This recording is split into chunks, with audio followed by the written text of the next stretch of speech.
Quero ler com vocês agora à tarde, Evangelho de Mateus, capítulo 27, versículo 57, diz assim: Ao cair da tarde chegou um homem rico de Arimateia, chamado José, que se tornara discípulo de Jesus. Dirigindo-se a Pilatos, pediu o corpo de Jesus, e Pilatos ordenou que lhe fosse entregue.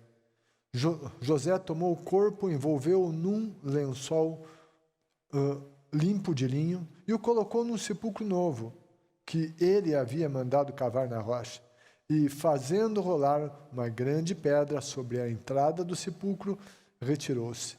Maria Madalena e a outra Maria estavam assentadas ali, em frente do sepulcro. No dia seguinte, isto é, no sábado, os chefes dos sacerdotes e os fariseus dirigiram-se a Pilatos e disseram: Senhor, lembramos que enquanto ainda estava vivo, aquele impostor disse: depois de 3 dias ressuscitarei. Ordena, pois, que o sepulcro dele seja guardado até o 3º dia, para que não venham os seus discípulos e, roubando o corpo, digam ao povo que ele ressuscitou dentre os mortos. Este último engano será pior do que o primeiro. Levem um destacamento, respondeu Pilatos. Podem ir e mantenham o sepulcro em segurança, como acharem melhor. Eles foram e armaram um esquema de segurança no sepulcro, além de deixarem um destacamento montando guarda, lacraram a pedra. Versículo 1 do capítulo 28. Depois do sábado, tendo começado o 1º dia da semana, Maria Madalena e a outra Maria foram ver o sepulcro. Eu quero falar um pouquinho hoje sobre o sábado. Hoje de manhã nós falamos mais sobre o acontecimento da sexta-feira. Jesus morreu numa sexta-feira. Foi crucificado. E então o corpo de Jesus foi retirado e os judeus quiseram sepultá-lo logo, antes que houvesse o pôr do sol, que seria umas 6 horas da tarde. Então, José de Arimateia, que tinha um túmulo, tirou o corpo, eles colocaram o corpo de Jesus num lençol de linho e o sepultaram. Isso tudo que aconteceu foi muito frustrante. Aquele sábado foi o pior sábado de todos que as pessoas que amavam Jesus, pior sábado da vida deles. Eles tinham esperança que Jesus seria o resgatador de Israel, no sentido de tirar Israel do domínio romano, de fazer de Israel uma nação soberana, de vencer os inimigos. Eles tinham toda uma expectativa em Jesus. Eles viram Jesus ressuscitar mortos, acalmar tempestades, curar doentes, libertar os endemoniados. Eles viram Jesus fazer tudo isso e eles pensaram: é isso. Ele vai mudar toda a nossa situação, a situação da nossa nação. Ele é o nosso campeão, ele é o nosso herói. Mas de repente eles olham o herói deles numa cruz. Ele estava na cruz. Quem sabe ele faria um outro milagre, desceria da cruz e as pessoas o desafiavam e diziam: se tu és o Filho de Deus, desça desta cruz. E quem sabe muitos ali: agora ele vai descer, agora ele vai exercer o poder, vai sair dali. Mas Jesus não saiu da cruz. Sabe o que segurou Jesus na cruz? Não foram os cravos nas mãos e nos pés. Não. Não foram os soldados que estavam ali em volta. Não. Sabe o que fez Jesus ficar na cruz e não descer de lá? Foi o amor por você e por mim. Ninguém pode dizer que não é amado. Ninguém deve ousar imaginar que Jesus não o ame de jeito nenhum. A Bíblia diz que Deus provou o amor dele. Jesus disse: ninguém tem maior amor do que este, de dar alguém a vida pelos seus amigos. O que segurou Jesus na cruz Foi o amor dele por mim e por você, e ele estava levando os nossos pecados. Jesus tinha dito que iria morrer e ressuscitar, mas eles não queriam ouvir isso. Quando Jesus falava isso, sabe, não era um sonho deles. Então, entravam por um ouvido e saía por outro, e não ficava neles. Quando Jesus morreu, mesmo que eles tinham ouvido que Jesus falou que ele iria morrer, mas ressuscitar, eles olhavam para... Eles tinham a imagem do corpo de Cristo na cruz. Todo o sangue se esvaiu. Eles viram Jesus pender a cabeça. Eles viram o corpo de Jesus ser levado a um sepulcro. E naquele sábado estavam lá os soldados na porta do sepulcro. Sepulcro selado. Ah, então não era bem assim. Como ressuscitar? Ah, isso não seria possível. E estava longe do entendimento deles a possibilidade de Jesus ressuscitar. Aquele sábado foi um sábado difícil, de frustração. O que eles diziam com eles é: o nosso herói morreu. Fomos derrotados. Os nossos sonhos foram frustrados. Continuaremos debaixo desse jugo. Todo sentimento de decepção, medo, abandono, insegurança, confusão, incerteza em relação ao futuro estava ali presente. Eles se dispersaram, eles fugiram, fizeram isso com Jesus e nós que o seguíamos, o que será de nós? Sim, havia muita tristeza, muita decepção, muita frustração. E o sábado deles foi muito ruim. Sabe por quê? Porque eles não tinham a expectativa do que aconteceria no domingo. Eles não pensavam que algo bom poderia acontecer. De maneira alguma. E eu diria que nós estamos vivendo no Brasil e no mundo uma espécie de sábado. Um tempo que gera expectativa. Insegurança total em relação ao futuro. O que vai acontecer? Será que isso vai passar? Será que acontecerá algo bom? Será que vou sobreviver? O que vai acontecer comigo? O que vai acontecer com a minha família? O que vai acontecer com o nosso país? Muito desespero, muita tristeza, muita angústia. Quanto tempo vai demorar isso? Sabe, eu não sei.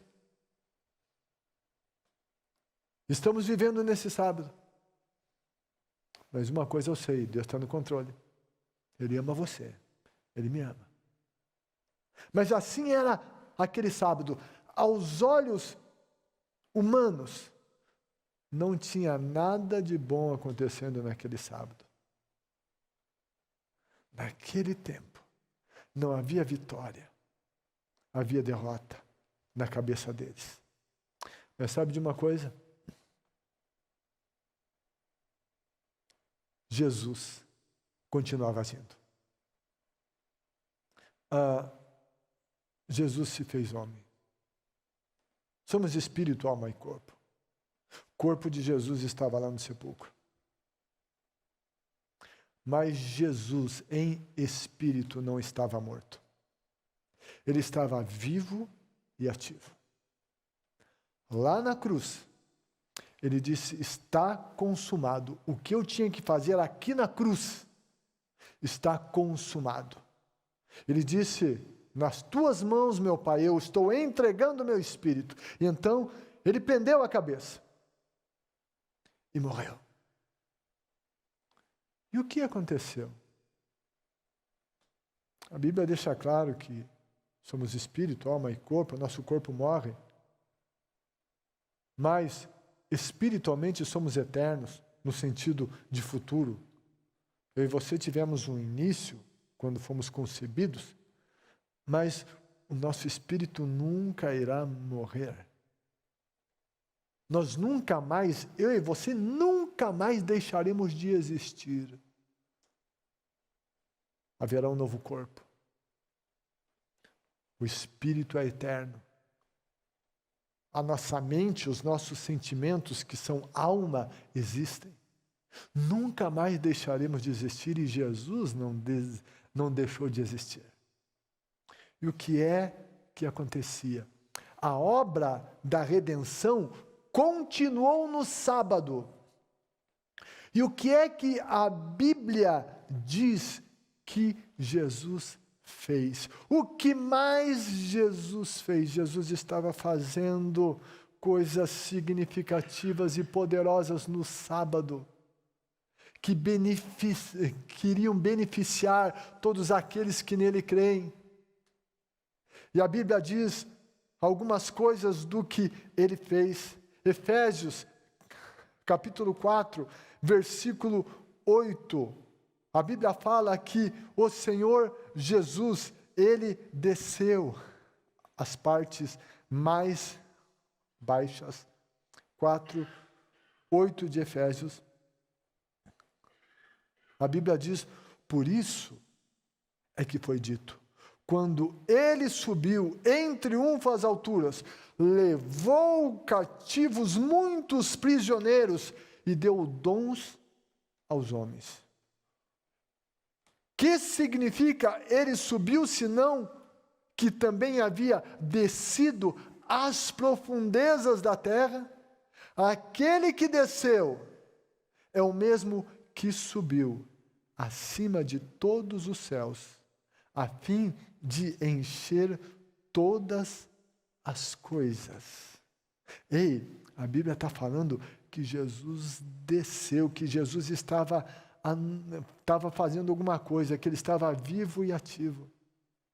Efésios está dizendo isso na primeira epístola de Pedro, 3º capítulo, versículo número 19. Nós vamos ler aqui também, capítulo 3, versículo 19.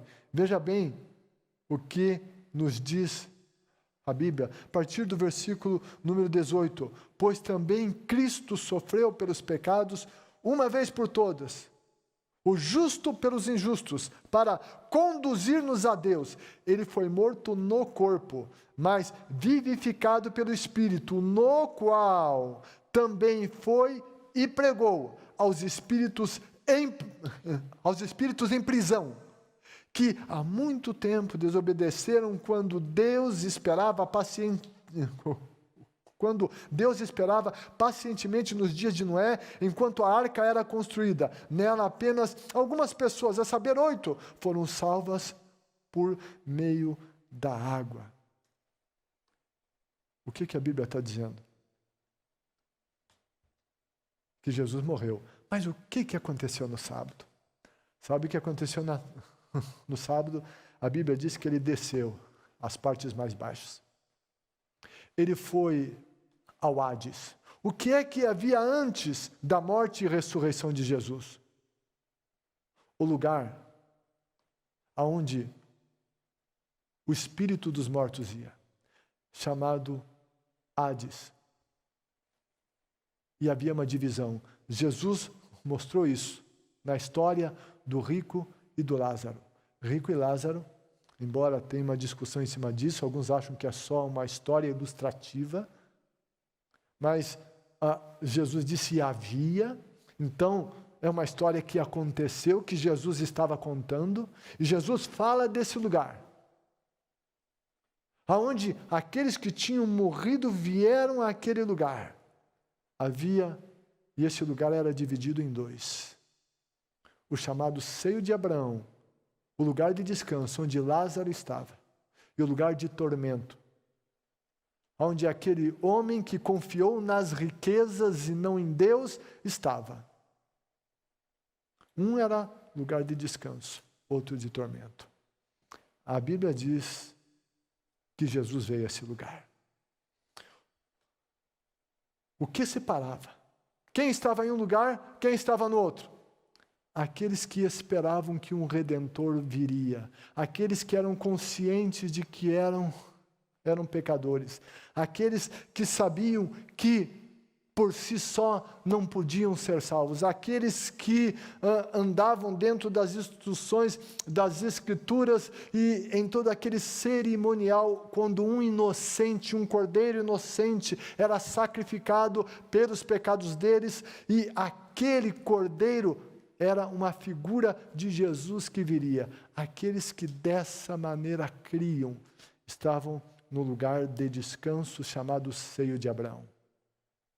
E outros no lugar de tormento. Paulo diz aos Efésios que Jesus desceu a esse lugar. Que ele levou cativo o cativeiro. Ou seja, aqueles que estavam no seio de Abraão não estavam ainda no céu. Estavam naquele lugar de espera, de descanso, de tranquilidade. No entanto, ainda não tinham sido levados. Aconteceu, então, que Jesus, quando morreu pelos pecados de todos, daqueles que tinham crido na obra dele antes mesmo de ele vir, ele desceu a esse lugar, onde esses homens estavam lá, essas pessoas estavam lá, e ele os tirou de lá e os levou ao céu. A Bíblia diz que ele anunciou e pregou aos espíritos que estavam lá. Os espíritos das pessoas que lá estavam. Ele chegou no lugar de descanso. Ele disse: eu fiz aquilo que vocês criam que alguém faria. Eu estou aqui. Vocês creram que isso aconteceria. Então Jesus os tomou e os levou. E os outros que estavam lá? E a Bíblia diz que ele pregou, e ali não é evangelizar, é proclamar, é querigma o termo. Ele anunciou, levou aqueles que estavam em fé no seio de Abraão e aqueles que estavam no lugar de tormento, o inferno, ele chegou lá. E é possível imaginar que naquele lugar, homens que não creram em Deus estavam lá sofrendo.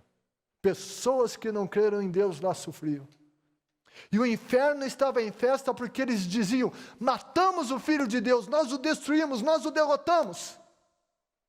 E aquela escuridão total, sofrimento de homens, festa demoníaca,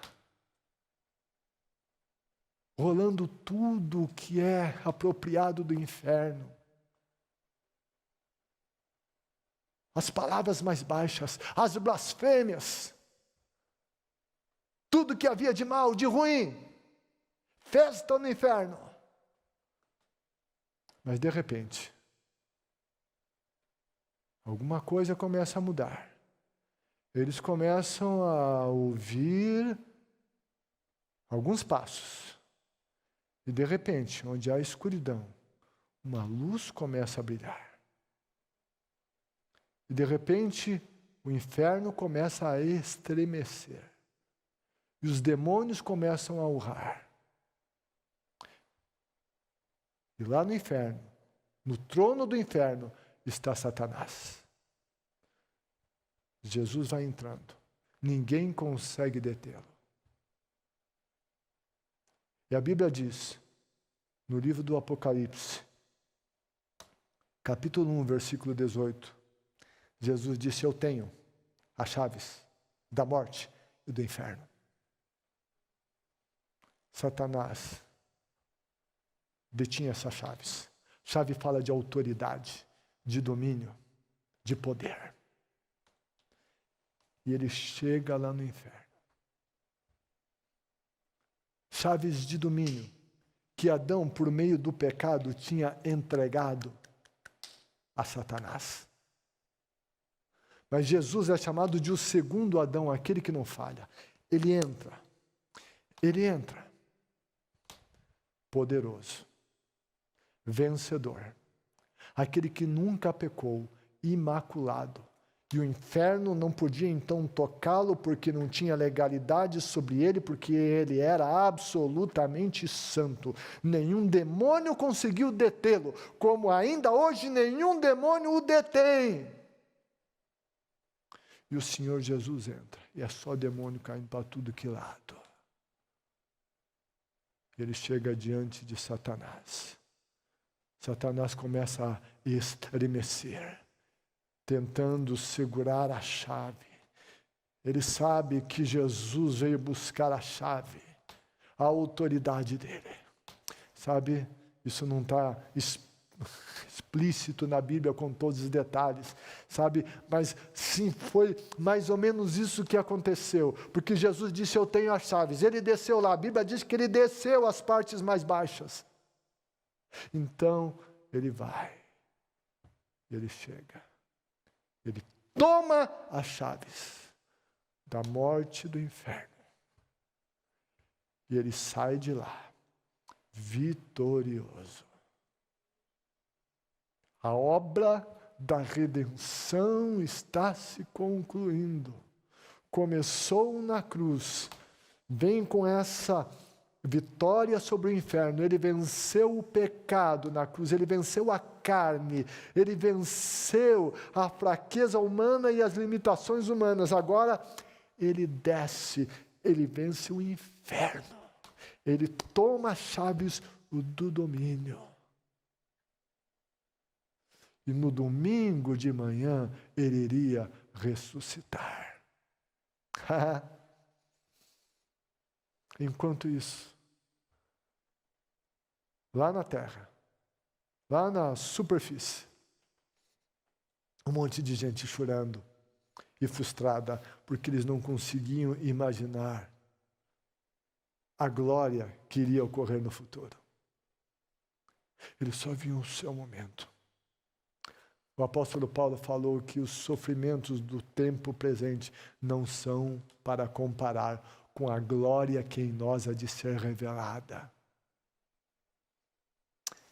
Sim, tem um tempo de sofrimento, um tempo de incertezas. Eles duvidavam de um futuro melhor, mas eu e você conhecemos toda a história. Eles não conseguiam entender que Jesus estaria com eles no futuro. Eles se sentiam sozinhos e achavam que Jesus não estava mais com eles, Jesus tinha morrido, e eles estavam isolados e distantes e sozinhos, e que a esperança tinha morrido. Ei, mas eu e você não. Tem um tempo difícil. Vivemos nessa espécie de sábado que eles viveram lá. Nesse tempo de incertezas humanas e, enfim, tanta coisa difícil acontecendo. Mas Jesus disse assim, antes de ascender aos céus, eu vou estar com vocês todos os dias até o fim.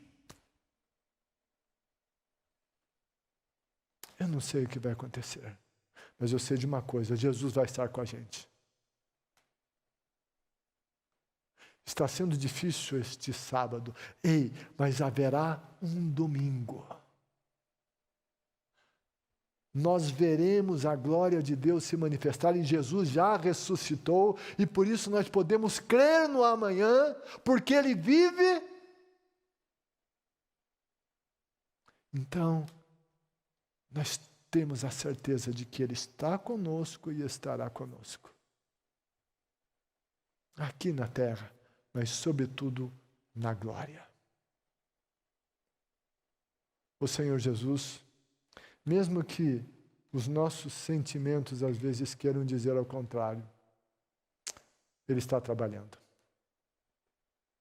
Quero dizer que nesse tempo, Jesus está trabalhando. Jesus está trabalhando no meu coração, no teu. Jesus está nos fazendo repensar valores. Nesse tempo em que nós não podemos nos reunir como igreja, é um tempo para a gente ver e analisar como é importante, como faz falta estarmos reunidos como igreja. Como o culto a Deus nesse ajuntamento é singular, É importante.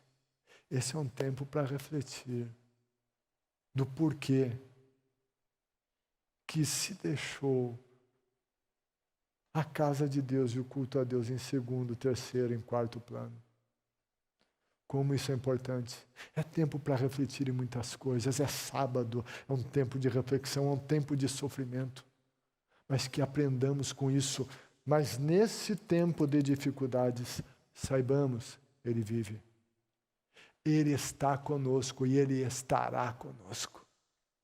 E eu e você precisamos estar juntos a Ele, confiando na graça, no amor, no sacrifício e na misericórdia dEle. Nós vamos participar da ceia do Senhor. E Jesus falou, vocês vão comer essa aqui na última ceia. Ele disse, até que vocês comam comigo de novo no reino do céu. Nós participamos da ceia, diz a Bíblia, anunciando a morte do Senhor, Paulo falando aos Coríntios, até que Ele venha. Nesta ceia, no presente, nós trazemos à memória o sacrifício de Jesus. Anunciamos que Ele morreu por nossos pecados, mas também há um anúncio de que Ele vai voltar. A morte do Senhor até que Ele venha. Ele completou a obra de redenção, levou os pecados, venceu o inferno, ressuscitou. Nós vamos celebrar a ceia do Senhor. A Bíblia diz que nós devemos participar da ceia em memória dele e anunciando que ele virá. Duas coisas. A anunciação do que ele fez na cruz e a anunciação que ele está para voltar.